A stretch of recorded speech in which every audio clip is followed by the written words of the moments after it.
Muito boa noite a todos. Hoje, 15 de junho de 2017. Nós estamos ao vivo aqui de São Paulo para todo o Brasil para transmitir mais uma palestra online através do VET Smart TV. O meu nome é Thiago De Rogatis e eu sou o apresentador. O VET Smart TV é uma iniciativa dos aplicativos e sites VET Smart para oferecer gratuitamente a clínicos de pequenos animais e estudantes de medicina veterinária conteúdo técnico atualizado, em parceria com as principais empresas do setor. Esta noite transmitiremos a segunda de 5 palestras do Fórum Online de Dermatologia, que ocorre neste mês de junho.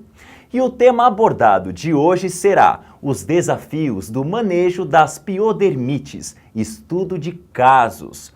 Todos que estão assistindo ao vivo receberão, através do e-mail cadastrado no VET Smart, o certificado de presença online.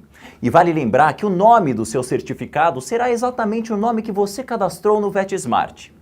Então, se você deseja atualizar o seu nome, acesse a área de cadastro no VET Smart, pelo aplicativo ou pelo site, tanto faz, e faça a sua alteração. A transmissão de hoje tem o patrocínio do Prontuário VET Smart. O Prontuário VET Smart é um sistema online inteligente para a gestão de pacientes do médico veterinário brasileiro. Através dele você poderá conduzir consultas completas com total suporte e facilidade. Você poderá também criar e gerar documentos de forma intuitiva e rápida. O novo site Prontuário VET Smart também será integrado com um novo aplicativo, que permitirá realizar todo esse controle também por smartphones e tablets. E o melhor de tudo isso, hein? Totalmente grátis. Você acompanhará o lançamento deste novo produto através dos canais digitais do VET Smart. Aguarde novidades em breve.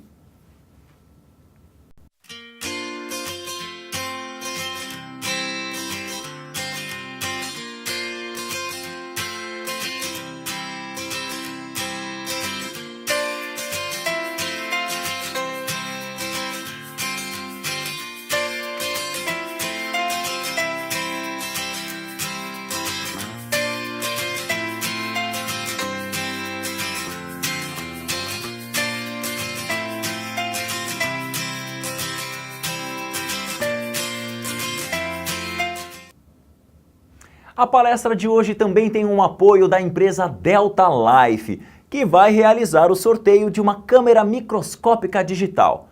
Essa que está aí aparecendo na tela para vocês. Para participar, basta se cadastrar e assistir ao vivo aqui com a gente a transmissão de hoje. Nós vamos divulgar o nome do vencedor no final da transmissão.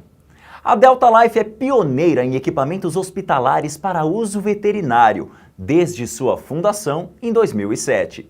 Trabalha sempre com alta tecnologia para atender às necessidades do médico veterinário por todo o Brasil. E a médica veterinária convidada para a apresentação de hoje é a professora Rita Carmona. Rita é médica veterinária graduada pela FMVZ, USP. Ela é mestre em Ciências Veterinárias pela FMVZ da USP também.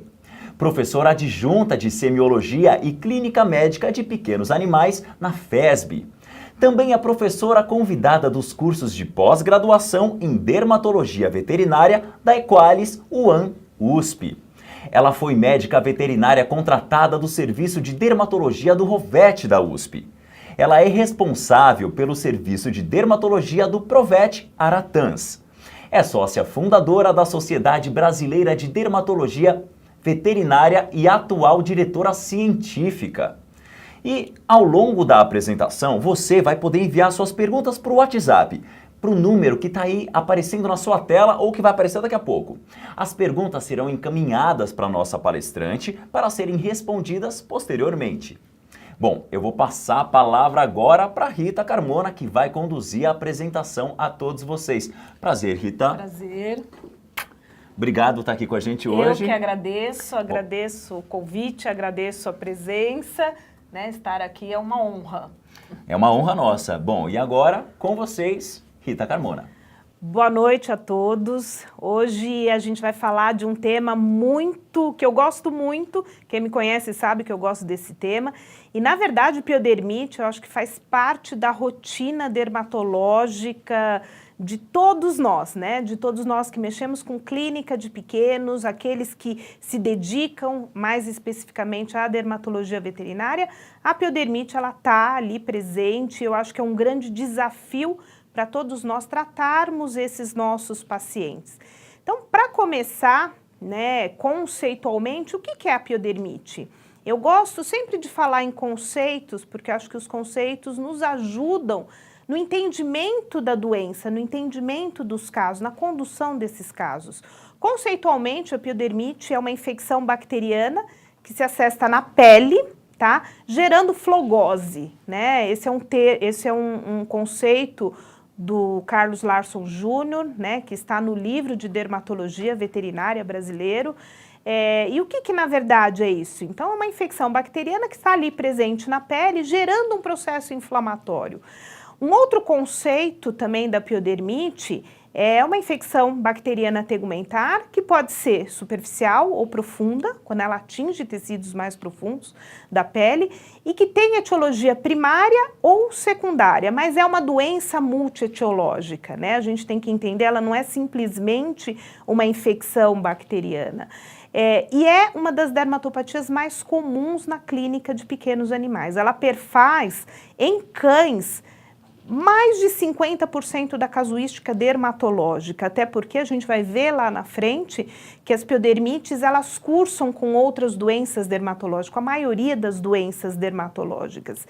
Só que a piodermite, apesar de fazer parte da nossa rotina já há muitos anos, a gente vem mudando algumas coisas em relação a ela, né? Principalmente em relação ao padrão de sensibilidade. A gente sabe que a gente está na era da resistência bacteriana, né? Eu que atuo na dermatologia veterinária já há muito tempo, para quem me conhece sabe que já há muitos anos, eu não vou contar a minha idade, né?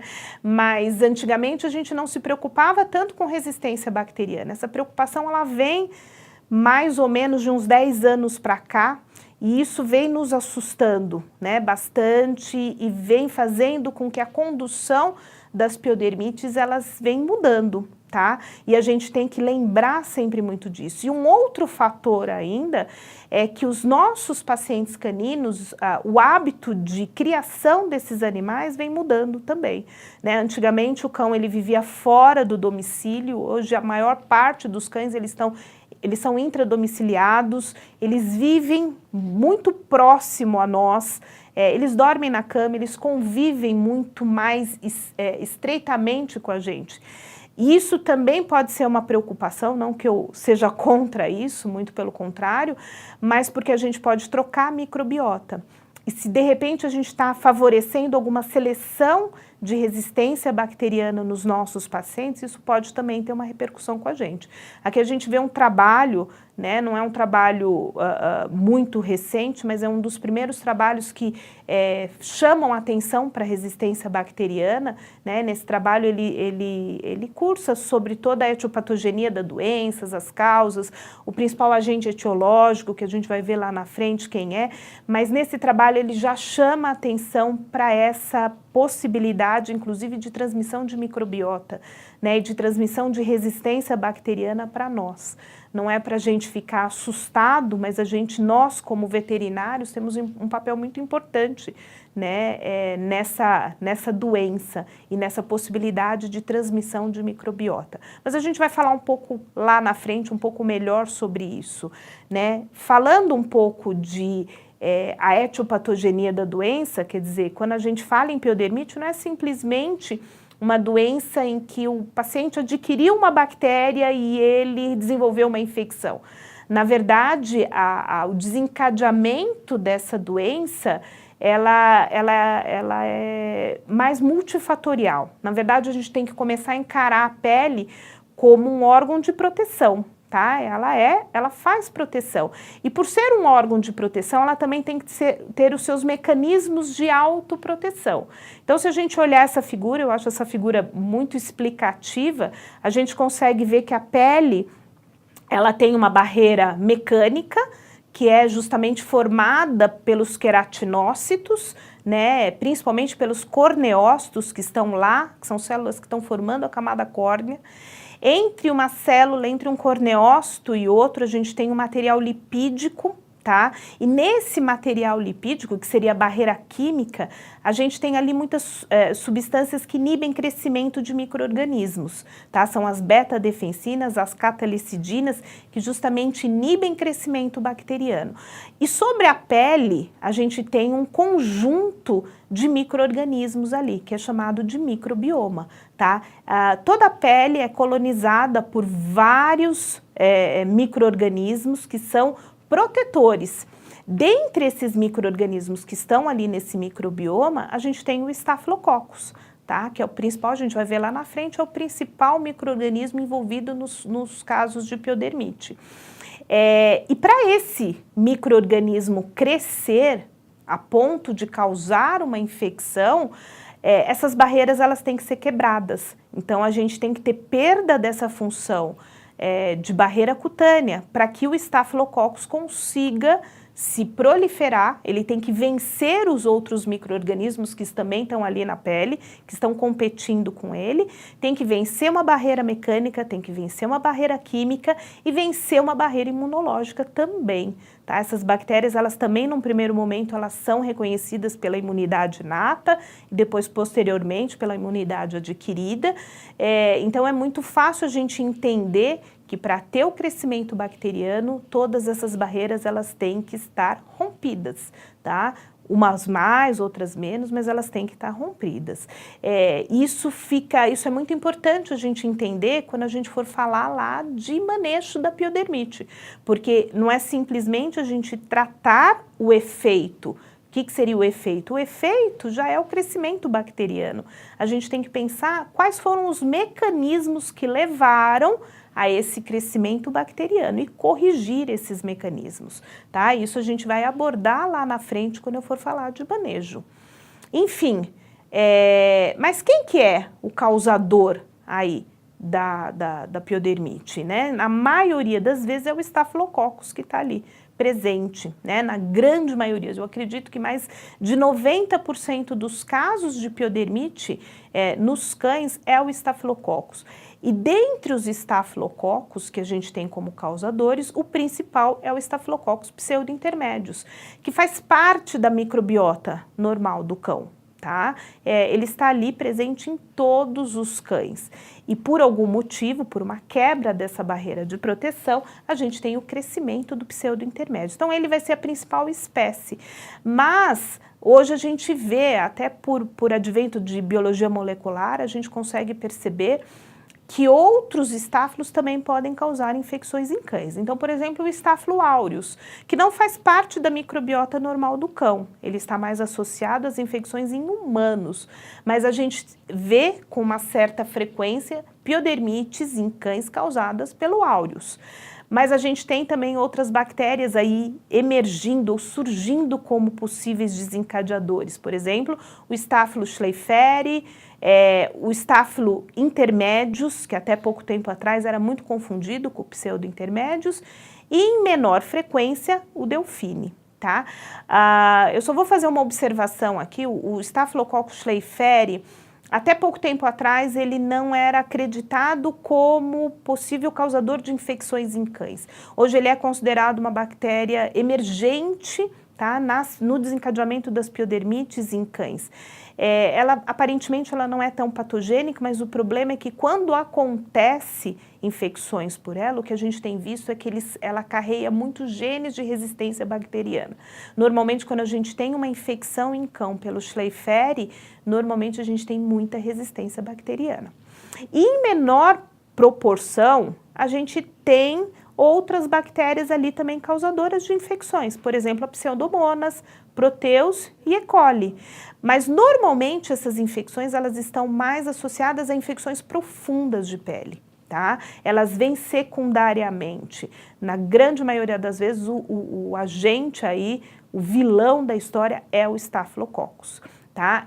Eu chamo a atenção aqui para as infecções por pseudomonas, porque elas ocorrem em maior frequência em cães com infecção profunda, eu já disse isso, e quando elas acontecem, normalmente elas são muito exudativas, elas têm aí como uma característica exudação e às vezes um exudato, às vezes uma secreção purulenta, às vezes até de coloração meio esverdeada. Então, cada vez que vocês atenderem um paciente com esse tipo de quadro lesional, eu acho que é interessante a gente pensar em pseudomonas. Mas lembra, acontece em menor frequência e normalmente em infecções profundas, tá? Ainda como critérios de classificação da piodermite, isso também é importante, parece ser uma coisa chata, mas isso também é importante. As piodermites, elas são classificadas de acordo com a sua etiologia em primárias e secundárias. Primárias seria aquilo que não existe uma doença de base, né? É difícil a gente pensar porque sempre vai ter alguma condição que vai favorecer esse crescimento bacteriano. Essas primárias são aquelas que a gente chama de idiopática. Eu sempre brinco que o idiopático é um nome bonito que a gente dá quando a gente não conhece a causa de base.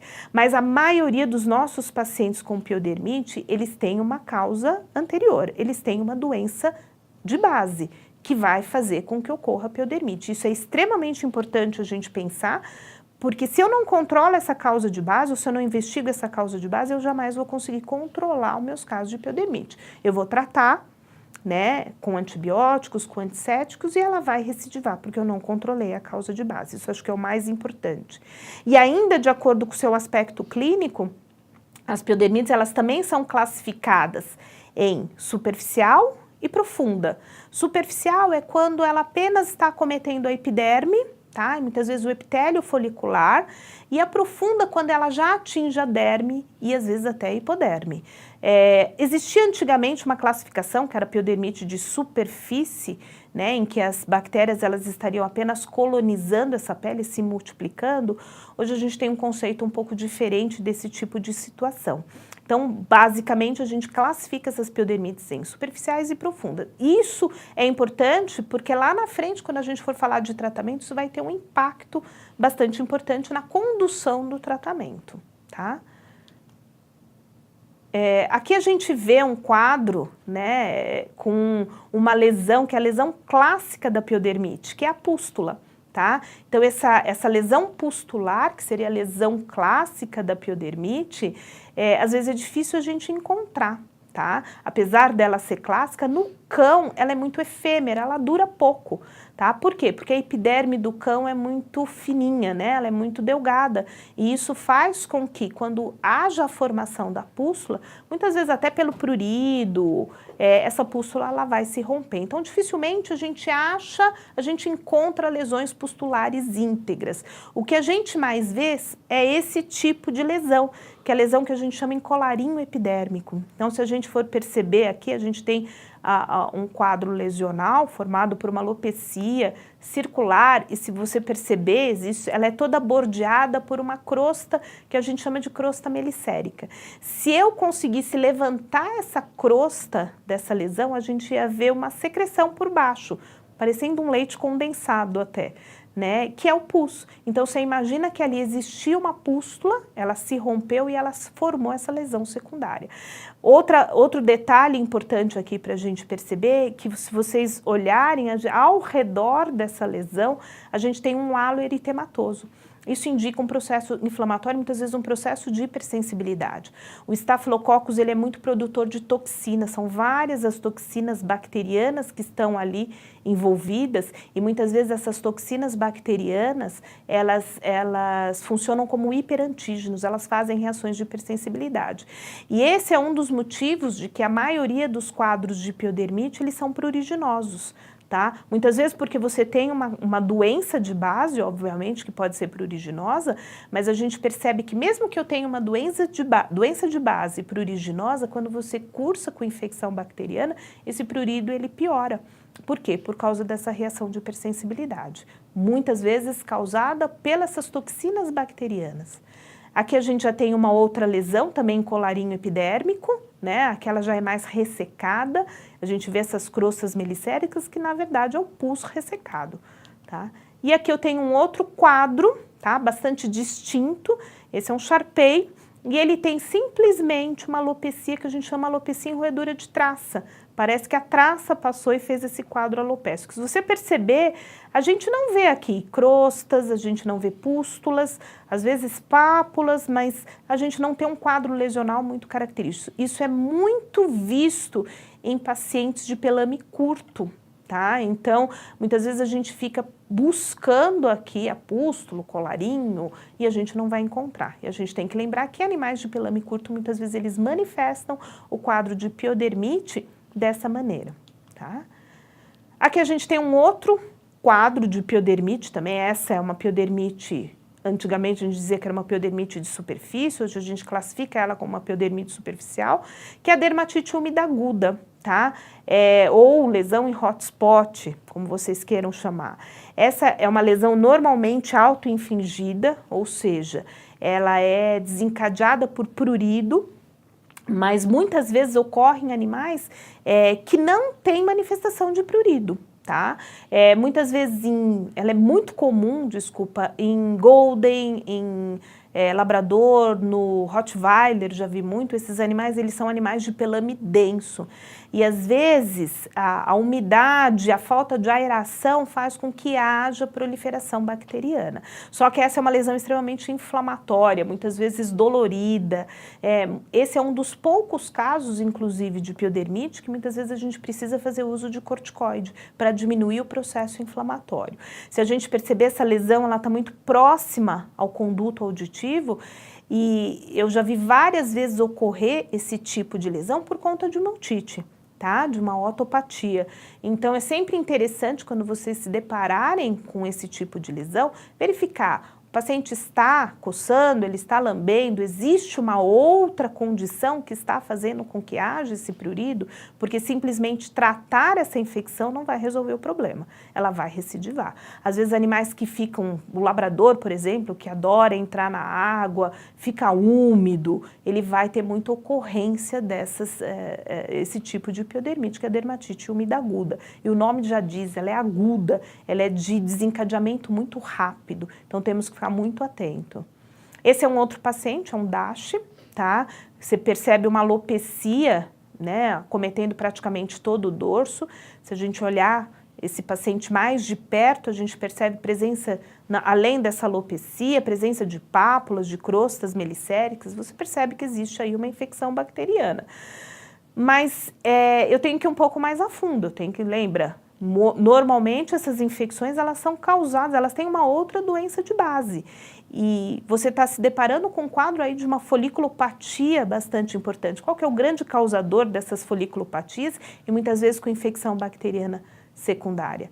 É a sarna demodésica, tá? Semana passada a gente teve uma aula brilhante com o professor Bruno, falou bastante sobre sarna demodésica, e uma das mensagens grandes: a gente nunca deve deixar de procurar, tá? Esse ácaro. Esse era um paciente que eu mostrei, era uma paciente minha, adulta, né? Foge um pouco daquela faixa etária de maior acometimento da sarna demodésica, mas ela tinha uma infecção bacteriana porque ela tinha demodicidose. Então, raspar demais nunca é de menos. Então, a gente não deve esquecer de procurar o básico, principalmente se eu estou diante de um quadro de piodermite. Uma das maiores causas de piodermite são as doenças parasitárias.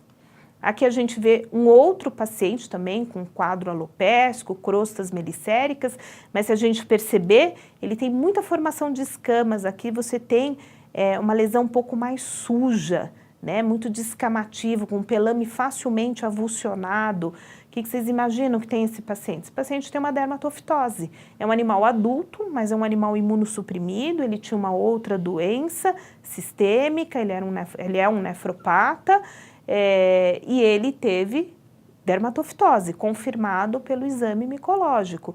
E a dermatofitose muitas vezes também cursa com piodermite. E como são doenças que fazem foliculopatia, muitas vezes elas se confundem na sua manifestação. Então, também vale a pena a gente buscar, muitas vezes, o dermatófito como causador de foliculopatia, e muitas vezes ele vai abrir uma porta de entrada para a infecção bacteriana, tá? Então, é importante a gente não esquecer dessa condição. E aqui eu tenho um outro paciente, né? Esse já, a gente percebe que existe já um quadro crônico aí. Crônico por quê? Porque a gente vê alteração de espessamento dessa pele, né? De espessura, desculpa, dessa pele. Ele tem áreas de escoriação nessa região mais caudal, mas a gente vê muita descamação cutânea, muita presença de crostas melicéricas. Aqui a gente consegue ver com melhor detalhes essa região podal aí envolvida, com muita descamação cutânea. Esse é um paciente que tem proliferação bacteriana, tá? Com certeza ele tem um quadro aí de proliferação bacteriana, mas eu acho que é muito óbvio a gente ver, né, a lesão conversa com a gente, o quadro dermatológico conversa com a gente. Então, assim, é muito óbvio que aí não existe só uma infecção bacteriana, existe um outro quadro de base, que muito provavelmente é um quadro alérgico de base. Mas sempre quando eu vou investigar uma alergopatia, e se você tem uma infecção, por exemplo, nesse caso, é nítido que existe aí uma proliferação bacteriana, é sempre interessante que a gente antes trate essa infecção bacteriana, até para a gente conseguir ver melhor qual seria o quadro alérgico, quer dizer, investigar melhor essa possível alergopatia, né? Então, isso é muito importante. Esse é um outro paciente com um quadro muito clássico de piodermite. Aqui a gente vê lesões pustulares, lesões em colarinho epidérmico, bastante eritema. É um bulldog francês, isso já diz alguma coisa pra gente. E examinando melhor esse paciente, a gente percebe, olha aqui, um eritema interdigital. Esse paciente vem com muito prurido.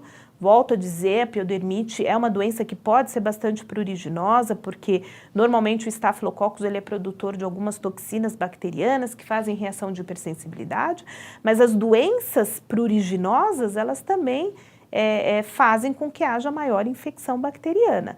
E esse paciente ele tem indícios de que ele tem alguma coisa a mais aí. Tá? Então, ele tem esse eritema interdigital, ele tem eritema em flexura anticubital, tá? Um eritema em face, um prurido muito associado. O que vocês imaginam que esse paciente tenha como doença de base? Uma alergopatia, com certeza absoluta. Mas para a gente investigar melhor até essa alergopatia, a gente precisa antes tratar essa infecção bacteriana, até para a gente ver o que sobra de todo esse quadro. Então, eu sempre falo isso, a gente não faz ciência em cima de bactérias, a gente tem que tratar primeiro esse paciente, limpar essa pele primeiro, tira essa infecção aí da jogada para a gente começar a investigar um quadro alérgico. Mas nesse paciente é muito nítido, sim, que ele tem uma piodermite secundária e uma alergopatia. E vocês já pararam para pensar por que o paciente, por exemplo, com dermatite atópica, tem muita piodermite? Então, assim, sempre a primeira coisa mais simplista que a gente pensa é porque ele está tendo muito prurido, com o prurido ele vai fazer fissuras, vão entrar mais bactérias, obviamente isso existe, mas o meu paciente com dermatite atópica, ele tem algumas alterações, principalmente relacionadas ao quadro inflamatório, mais relacionadas a essa polarização de resposta T-helper 2 que o paciente alérgico tem, e isso favorece crescimento bacteriano. Por quê? Porque essa inflamação, tá, ela reduz a atividade de células natural killers, tá? Isso é provado. E ela também, a inflamação cutânea, ela também faz com que haja maior exposição de receptores para bactérias, que são as fibronectinas, o fibrinogênio. E isso vai fazer com que os receptores bacterianos vão conseguir se aderir mais à pele e vai haver a proliferação bacteriana. Fora que o processo inflamatório reduz aquelas substâncias que seriam as beta-defensinas, as catalecidinas, que estão ali naquele material lipídico que impedem crescimento bacteriano. Então, esse processo inflamatório diminui a atividade, tá? Outra coisa também muito falada hoje em dia, a questão de microbioma cutâneo, tá? Esse é um trabalho humano, mas a gente já tem algumas coisas na veterinária também, que mostram, então se a gente olhar essa primeira faixa toda coloridinha, isso que está em roxo é Staphylococcus, é concentração de Staphylococcus. Então esse primeiro grupo aí de cima são de pacientes, são de crianças com dermatite atópica. Então, se a gente perceber, as crianças com dermatite atópica, assim como os cães, eles têm uma quantidade muito maior de estafilococcus na pele, por si só. E quando eles fazem o flare cutâneo, quer dizer, quando eles têm a agudização do processo, essa proliferação de estáfilo aumenta, e principalmente em áreas onde eles têm mais lesões cutâneas. Então, isso é uma coisa muito importante para a gente pensar, porque quando eu estou diante de um paciente com dermatite atópica e que ele apresenta a agudização das lesões, é aquele paciente que estava sob controle e que de repente ele começa a se coçar, o dono te liga no meio do feriado dizendo que ele voltou a coçar, pensem na possibilidade de proliferação desse estáfilo. Muito provavelmente isso está acontecendo, tá? E prestar atenção naquelas áreas onde existe mais eritema do paciente com dermatite atópica, talvez ali exista uma concentração muito maior de estáfilo, tá? Nessa região. Então, isso é sempre interessante pensar. Hoje em dia, a maior parte dos nossos pacientes com dermatite atópica, ou melhor, com piodermite, eles têm dermatite atópica. Óbvio que não é só isso, mas a gente tem que ficar muito atento a essa realidade. Aqui a gente tem um outro paciente, quer dizer, também sem uma lesão clássica de piodermite, a gente vê mais um eritema, uma descamação cutânea, acometendo mais essa região inguinal. Aqui a gente vê com maior detalhe, inclusive alterações na espessura dessa pele. Um outro paciente com lesões em face mais crostosas, se eu olhar melhor esse paciente e se eu fizer uma citologia desse paciente, muitas vezes eu vou encontrar cocos. Essa é uma imagem muito bonita, em que a gente vê cocos, né, vários aí, intracelular, e aqui mais, em maior detalhes, olha a quantidade de cocos. Isso daqui nada mais é do que o que a gente chama de BOG, que é o hipercrescimento bacteriano, tá? Então aqui a gente não tem uma infecção na realidade, você tem hipercrescimento bacteriano. E eu volto a dizer, existe esse hipercrescimento bacteriano e essas bactérias são muito produtoras de toxinas, então obviamente a gente vai ter reação de hipersensibilidade.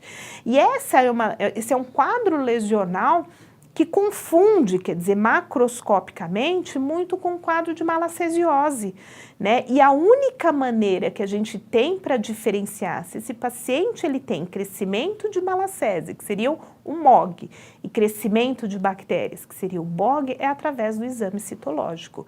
E aqui, nesse caso, como é uma lesão muito descamativa, muitas vezes a gente pode utilizar até a fita adesiva como meio de coleta desse material para a realização da citologia. E é extremamente importante que se faça essa citologia para diferenciar do crescimento de bactérias e do crescimento de leveduras, porque muitas vezes a conduta terapêutica ela vai ser um pouco diferente, tá? Então são lesões, são quadros cutâneos que às vezes vão se confundir muito. Aqui a gente tem um outro quadro, tá? E eu volto a dizer, assim, as lesões elas conversam com a gente, isso parece uma coisa de gente louca, mas elas conversam sim, tá? Então a gente sempre, quando vai examinar o nosso paciente, tem que prestar atenção em alguns detalhes. Esse é um paciente, obviamente, ele tem uma lesão pustular, olha, lesões pustulares são até bonitas, essas lesões mais que têm mais um aspecto mais bolhoso. Você tem um eritema ao redor e tem uma coisa que chama atenção nessa pele. Essa pele é mais delgada, essa pele ela tem lesões que a gente chama de lesões miliares, que são cistos foliculares. E esse tipo de infecção, esse tipo de formação dessa bolha, ela é bolhoso mesmo. Isso é o que a gente chama de impetigo bolhoso. E normalmente esse tipo de manifestação ela acontece mais em animais imunossuprimidos. Então, olhando bem essa pele, dá a impressão que você tem um adelgaçamento cutâneo, formação de cistos, isso pode estar associado a endocrinopatias. Aqui, né, mais uma lesão bolhosa, tá? Então, dificilmente a gente vê esse tipo de quadro e olhar o cachorro como um todo também faz parte, é um animal que tem uma alopecia, que normalmente aí poupando membros, poupando a cabeça, obviamente esse paciente ele tem uma endocrinopatia. Tá? E a gente sabe hoje em dia que o hiperadrenocorticismo é uma das endocrinopatias que mais levam a piodermite. Tá? E normalmente são essas piodermites bolhosas, esses quadros mais exacerbados aí com formação de muita pústula. O hipotireoidismo também, mas na minha rotina o que eu vejo mais realmente são os pacientes com hiperadreno fazendo esse tipo de piodermite, essa piodermite bolhosa, esse impetigo bolhoso que acontece mais em animais adultos e normalmente associado à imunossupressão. Esse é um paciente, acho que muitos já conhecem até essa foto, eu sempre mostro, gosto de mostrar em aula, porque esse era um paciente que eu atendi alguns anos atrás, era um maltês, que tinha um quadro pustular em abdômen. Era um cachorro jovem, não tinha sintomas sistêmicos, isso é sempre importante a gente avaliar, mas esse paciente ele tinha muita formação de pústulas nessa região. E a hora que eu examinei carinhosamente esse paciente, a gente via que ele tinha uma pele mais delgada, com evidenciação de vasos sanguíneos, é o que a gente chama de teleangiectasia, formação de comedos, e ele formava essas pústulas. E eu pensei, falei, nossa, esse paciente parece um paciente com hiperadreno. Mas era jovem, não tinha sintomas, e quando eu fui conversar melhor com a proprietária, ela tinha o costume de usar uma pomada com corticoide toda noite nesse paciente. Então, ele fez um hiperadreno iatrogênico, na verdade, favorecendo esse crescimento bacteriano. Foi difícil convencê-la a parar de passar esse creme toda noite, mas a partir do momento que ela deixou de fazer uso desse corticoide tópico, essa piodermite também se controlou. Então, de novo, ressaltando a importância da gente ver a causa de base para tudo isso e não simplesmente tratar esse efeito. Um outro paciente também, já com uma lesão em colarinho epidérmico, mas a gente percebe que é um quadro bastante intenso, né, formação de muita pústula. Esse paciente, né, é um paciente meu que tem diabetes, tá? E normalmente o paciente diabético, ele tem uma imunossupressão aí que vai favorecer esse crescimento bacteriano e muitas vezes a formação dessas lesões mais bolhosas, tá? Um quadro mais grave. Aqui um outro aspecto lesional da piodermite, essa piodermite mucocutânea, mais rara de acontecer, ela não acontece com uma frequência tão grande e normalmente nesses casos a gente pode confundir com doença autoimune. Então muitas vezes quando a gente tem um acometimento dessa região mucocutânea, às vezes a realização da biópsia para o histopatológico para diferenciar de uma possível doença autoimune também seria interessante. Tá? A gente tem aqui um outro quadro, essa é uma piodermite nasal, tá? Também mais rara de acontecer, mas também pode mimetizar um quadro de dermatose autoimune. Então temos que ficar atento, muitas vezes esses quadros eles requerem realização de biópsia e histopatológico. E aí a gente começa a entrar no universo das piodermites profundas, né? Esse é um outro universo, né? E por que eu sei aqui que é uma piodermite profunda? Porque você tem lesões mais exudativas, a gente percebe nesse quadro, fístulas, presença de secreção, edema desses membros.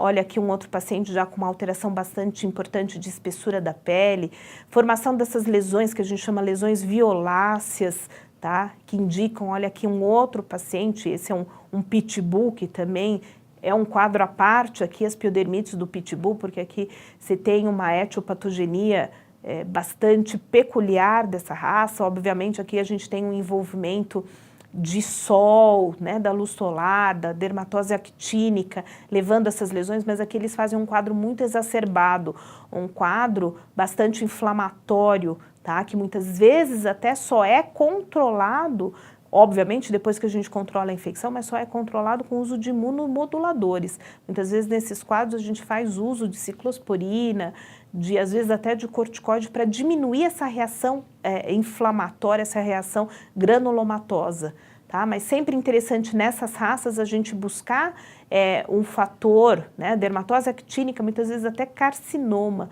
tá? Então nesses pacientes é interessante que se faça uso, até fazer biópsia histopatológica para ver se a gente não tem já instalado um carcinoma ou uma dermatose actínica.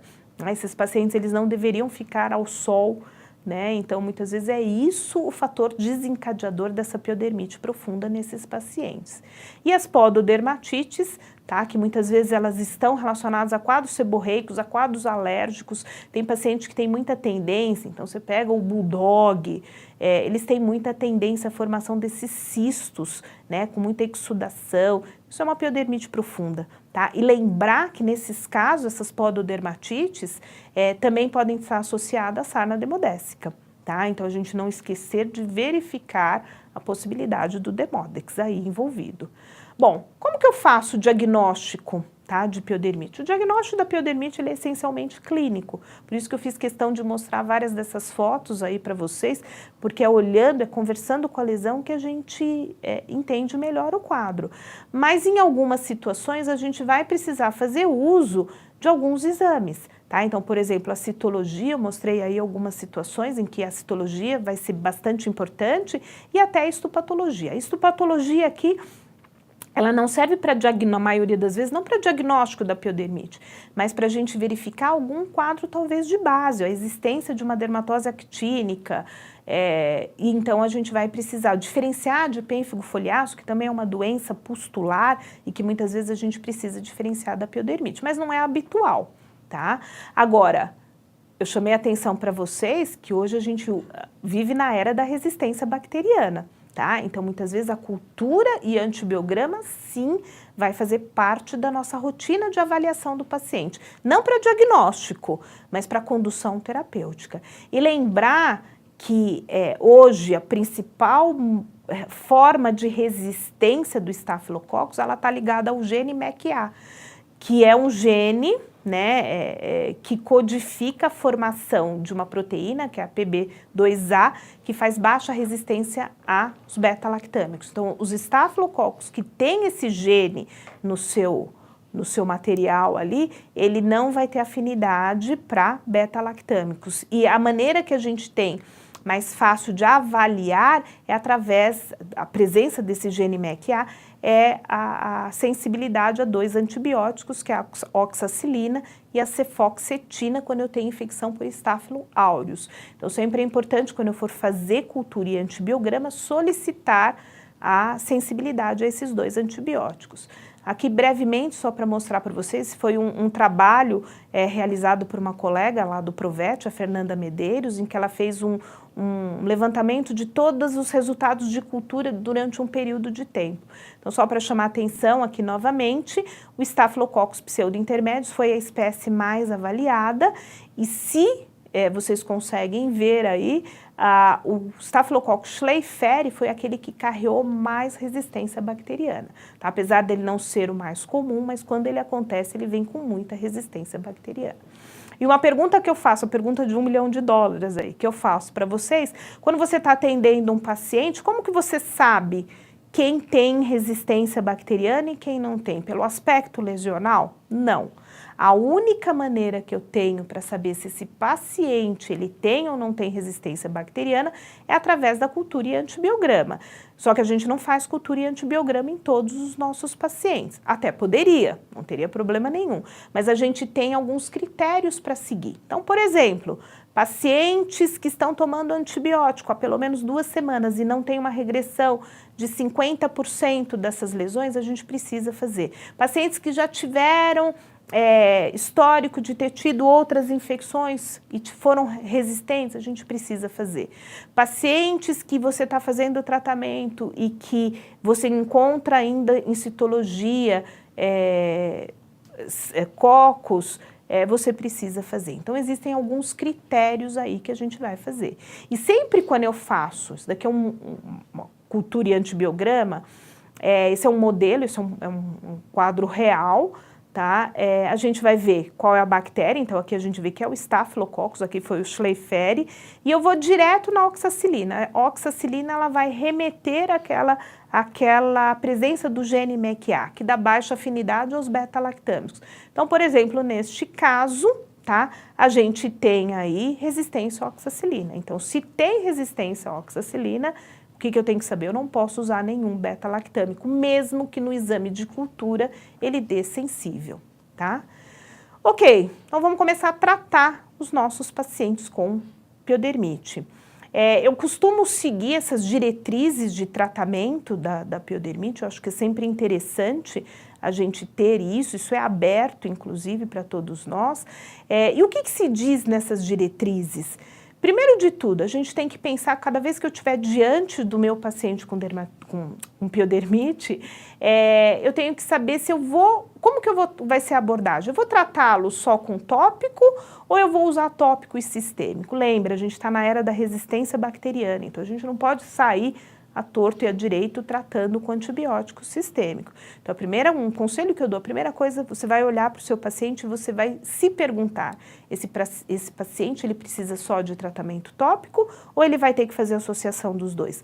Óbvio que aqui o tratamento tópico mais utilizado são os shampoos, tá? Muitas vezes com uma frequência grande, então também a gente tem que ver o estilo de vida desse paciente, se existe essa possibilidade, mas eu digo para vocês, hoje em dia a maioria dos meus pacientes com piodermite eu procuro tratar mais com tópicos, justamente para evitar resistência bacteriana. E a gente tem aqui uma série de trabalhos, por exemplo, a gente tem aqui um trabalho falando da eficácia da clorexidine, tanto na forma de shampoos, quanto em soluções, em sprays, mousses de clorexidine, e que neste trabalho ele mostra que o tratamento tópico com clorexidine, tanto na forma de shampoos quanto de solução, ela foi equivalente ao tratamento sistêmico com amoxicilina com clavulanato. Obviamente, a gente tem que verificar, é uma piodermite superficial, né? Ela é generalizada, como que é a condição desse paciente. Mas se é uma piodermite superficial, ela não é tão generalizada, procura sempre só fazer primeiro o tópico, óbvio com uma frequência maior de banhos e que muitas vezes isso vai surtir efeito da mesma maneira que você utilizar o tratamento sistêmico. E cada vez que se eu opto por fazer só o tópico, quer dizer, eu estou gerando menos impacto de uma possível resistência bacteriana lá no final. Esse é um outro trabalho em que ele compara algumas bases aí de shampoo e o que ele mostra aqui que parece que o clorexidine é o que tem melhor efeito bactericida, melhor efeito de controle, seguido aí de outros, por exemplo, do peróxido de benzoíla, né, que tem um efeito bem pequeno, tá, para controle de infecções. E a gente tem que lembrar também que o peróxido de benzoíla, ele tem um efeito desengordurante muito grande. Esse é um outro trabalho, esse trabalho eu gosto muito, porque ele compara algumas concentrações de clorexidine para efeito residual no pelame, efeito bactericida residual. Então ele compara a concentração a 1, a 2, a 3 e a 4. E o que eles viram? Que a 2 e a 3% você tem o melhor efeito bactericida, melhor até do que a 4%. E uma das coisas que chamam muito a atenção é que esse a 4%, por que ele tem um efeito talvez inferior? Porque talvez ele resseque muito o pelame, né? Então uma coisa para a gente pensar também. Fora isso, fora os shampoos ainda como terapia tópica, o que eu utilizo lá na minha rotina? Eu gosto muito desses antibióticos, infelizmente a gente não tem, antibióticos tópicos que infelizmente a gente não tem no mercado veterinário, mas a gente pode utilizar o de mercado humano, a mupirocina, o ácido fusídico, em último caso a retapamulina eu deixo para utilizar mais naquelas naqueles infecções bastante resistentes, uso na forma de pomada, na forma de creme, mas esses antibióticos a gente pode até dissolver em produtos, nesses restauradores de barreira cutânea e utilizar pela forma tópica em todo o pelame, isso às vezes vai muito bem no controle dessas infecções. Obviamente aqui a gente também tem que pensar, são antibióticos, eles também podem gerar resistência bacteriana, mas às vezes em menor grau do que os antibióticos sistêmicos, tá? A gente tem também a utilização do hipoclorito de sódio, tá? Que sou estranho para muita gente. O hipoclorito de sódio, ele quando diluído em água, ele se transforma em ácido hipocloroso e esse ácido hipocloroso ele tem efeito bactericida bastante importante, tá? Isso é utilizado na medicina humana. Primeira vez que eu escutei falar da utilização do hipoclorito de sódio, eu escutei num curso da medicina humana, então quer dizer, a gente não está fazendo uma coisa caseira, isso tem explicação, inclusive ele tem um efeito imunomodulador. Ele é muito utilizado em pacientes humanos com dermatite atópica para descolonizar a pele. Então a gente faz realmente água sanitária, que a gente usa em casa, procurar não usar aquelas com cheiro. Hoje eu utilizo aqueles hipocloritos que são usados para higiene de verdura, tá? Acho que tem até um impacto menos agressivo aí, e a gente deixa o paciente em imersão e a gente percebe uma melhora bastante importante. A única coisa da utilização do hipoclorito é que ele resseca muito a pele, tá? Então a gente tem que tomar um pouco de cuidado com isso. Outros aí subterfúgios, existem uns lenços umedecidos, infelizmente a gente não tem no Brasil, que é a base de probiótico. Eu acho que isso é o grande caminho, talvez, aí para tratar essas piodermites, porque o uso de probióticos vai favorecer crescimento de bactérias que competem com o estáfilo, e com isso a gente consegue um melhor controle, muitas vezes, daqueles quadros, principalmente daqueles quadros repetitivos. E ainda a utilização de cerageninas, a gente tem, tá, no mercado estrangeiro, mas a gente tem utilização dessas cerageninas, que são justamente aqueles produtos que fazem melhor controle do crescimento bacteriano. E dos sistêmicos, o que a gente tem aí para utilizar? Tá? Então, segundo os guidelines, a gente tem aí uma ordem de utilização, que começa aí pela nossa boa e velha cefalexina, ela ainda é a de primeira escolha, né? Tanto no tratamento empírico quanto no tratamento baseado na cultura e antibiograma, que segue atrás da clindamicina, lincomicina, chegando nas quinolonas. A gente acho que tem que começar a evitar um pouco mais o uso de quinolonas, porque elas induzem muito resistência bacteriana, e segundo os guidelines, evitar ao máximo ou desencorajar o uso da vancomicina, da linezolida, teicoplanin. Por quê? Porque são antibióticos utilizados no controle de infecções humanas, tá? Se vocês lembram dessa foto, vocês vão ver que esse aqui é aquele paciente que eu mostrei anteriormente, um paciente com uma infecção bacteriana profunda, é a clara. Num quadro de infecção bacteriana profunda, obviamente a gente tem que fazer cultura e antibiograma. Eu faço a citologia até para ver se tem bacilos no meio, e depois da citologia eu sempre procuro fazer cultura e antibiograma. E nessa paciente, se você olhar, o resultado da cultura e antibiograma dela é um show de horrores, né? E aí a gente percebe, é uma oxacilina resistente, então aqui a gente não vai utilizar beta-lactâmicos, e ela tem sensibilidade a pouquíssimos antibióticos, a sulfa, o clorafenicol e a doxiciclina. Nesse caso, eu optei pela realização da doxiciclina, apesar da doxiciclina ser um bacteriostático, de penetrar pouco na pele, mas talvez o impacto em termos de efeitos adversos seja menor. Mas a gente tem que priorizar o tratamento tópico, então higiene com shampoos, bactericidas e utilização de antimicrobianos tópicos. Aqui, e muitas vezes até esses antimicrobianos, né, por exemplo, a mupirocina, o ácido fusídico, às vezes até dissolvidos em produtos de restauração de barreira cutânea, que é bastante interessante. A gente consegue aplicar ele com maior facilidade, com maior frequência aí. Se vocês perceberem, essa é a foto de 10 dias depois só de terapia tópica. Foi quando ela retornou para mim no consultório para a gente começar o uso do antibiótico sistêmico. Então, mesmo numa piodermite profunda, muitas vezes a gente já consegue um ótimo benefício só do tratamento tópico. E aí a pergunta que eu faço, tá? Qual a dose mais apropriada, qual o tempo de terapia que a gente tem que fazer? A gente tem que sempre procurar, para a pele, fazer a dose máxima, principalmente se eu estiver diante de um antibiótico que é concentração dependente, por exemplo, o uso das quinolonas, né, das fluoquinolonas. E ainda falando do uso das fluoquinolonas, que a gente não tem que ser o de primeira escolha, mas se eu uso doses mais altas dela, muitas vezes eu previno o aparecimento de mutação de resistência bacteriana. Qual que é a frequência? Se é um antibiótico tempo dependente, eu vou ter que usar na maior frequência possível. E o tempo de terapia? Uma infecção superficial, a gente vai precisar fazer 21 dias no mínimo, tá? E a partir do momento que eu não vejo mais lesões, a gente ainda tem que manter a terapia por mais 7 dias. Então, o tempo médio para o tratamento sistêmico de um paciente com uma piodermite superficial, 30 dias. E de uma piodermite profunda, muitas vezes a gente vai começar com 45 dias de terapia e a partir do momento que eu não tenho mais lesão, mais 15 dias. Então, em média, eu vou fazer 60, às vezes 90 dias de tratamento numa piodermite profunda. Agora, muitas vezes eu vou buscar todos os quadros de base desse paciente, eu vou controlar o quadro de base ou não, e essa piodermite vai recidivar. O que a gente tem que priorizar? Obviamente, a utilização de shampoos antissépticos, né, de terapia antisséptica, mas também a recuperação daquela barreira cutânea. A gente viu que para ter a instalação da infecção, para ter o crescimento do estáfilo, a barreira física e a barreira química também tem que estar alteradas.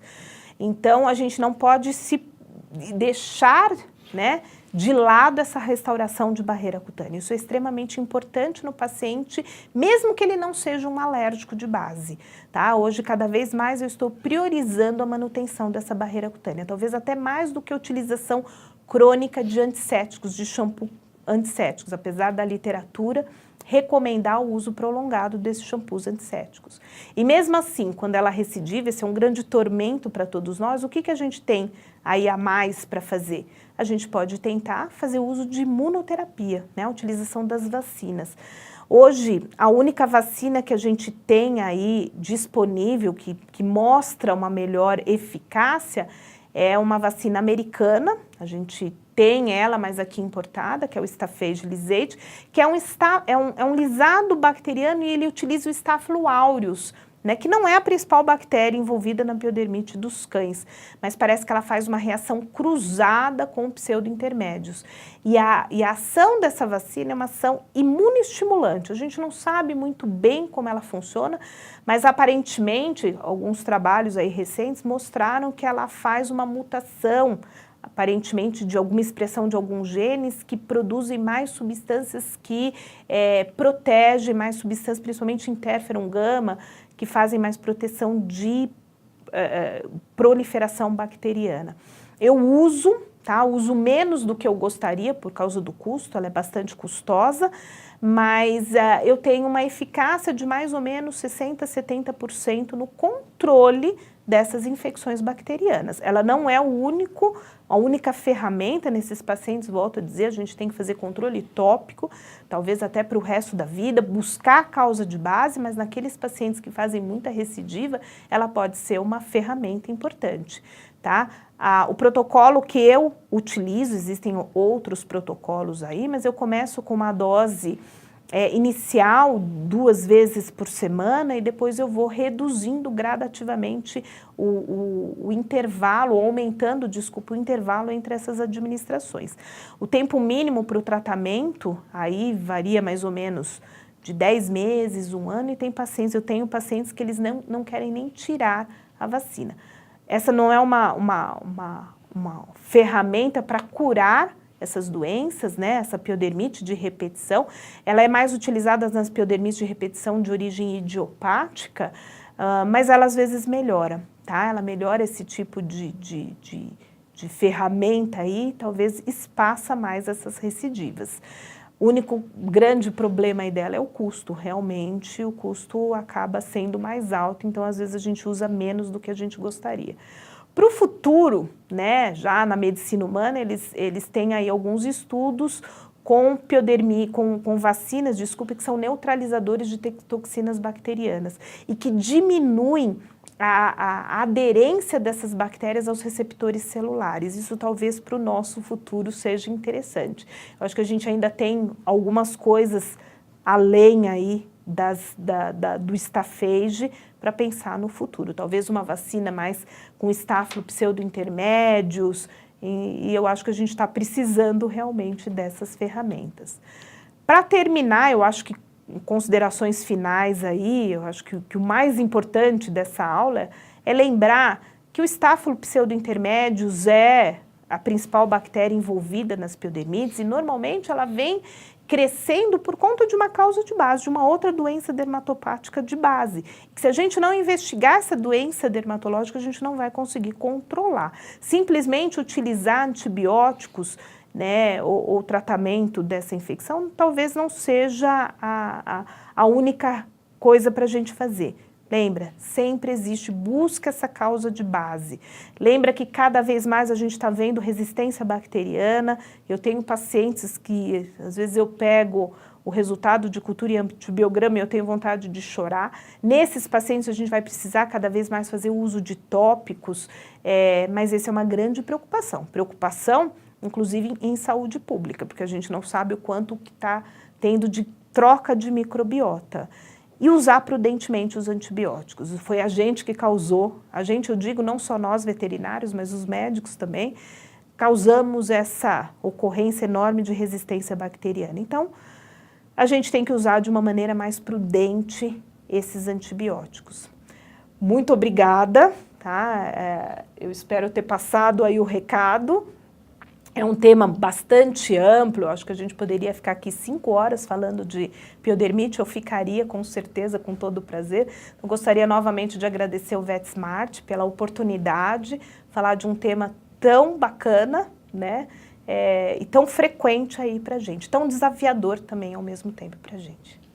A gente que agradece a participação da professora Rita Carmona aqui com a gente hoje. Muito obrigado, professora. Eu agradeço muito. Queria agradecer também a audiência de mais de 2.500 pessoas que estão ao vivo assistindo aqui a gente. Muito obrigado pela parceria de vocês. Bom, e uma errata, nós estamos na 3ª de 5 palestras do Fórum Online de Dermatologia e não a 2ª, como eu disse anteriormente. Bom, agora chegou o momento de conhecermos o sorteado que vai levar para a clínica ou para o hospital a câmera microscópica digital da Delta Life. E lembrando que só participa do sorteio quem se cadastrou e quem acompanhou a nossa transmissão ao vivo. Vamos ao sorteado ou sorteada. Maiara Moraes, da cidade de Americana, no estado de São Paulo. Parabéns, Maiara. Bom, a nossa equipe vai entrar em contato com você para o envio deste produto da Delta Life. Mas olha só, vocês que estão assistindo a gente, calma. Se você não foi o ganhador, pode ficar tranquilo, eu tenho uma boa notícia para você. A Delta Life está com uma promoção especial para os usuários do VetSmart. Se você tiver interesse em adquirir a câmera microscópica digital, é só entrar em contato com a Delta Life por telefone ou por e-mail e você pode adquirir este produto com 20% de desconto. Basta entrar em contato com a Delta Life e falar que você é usuário do VetSmart e que gostaria de comprar a câmera microscópica digital com esse desconto de 20% que ele será dado a você.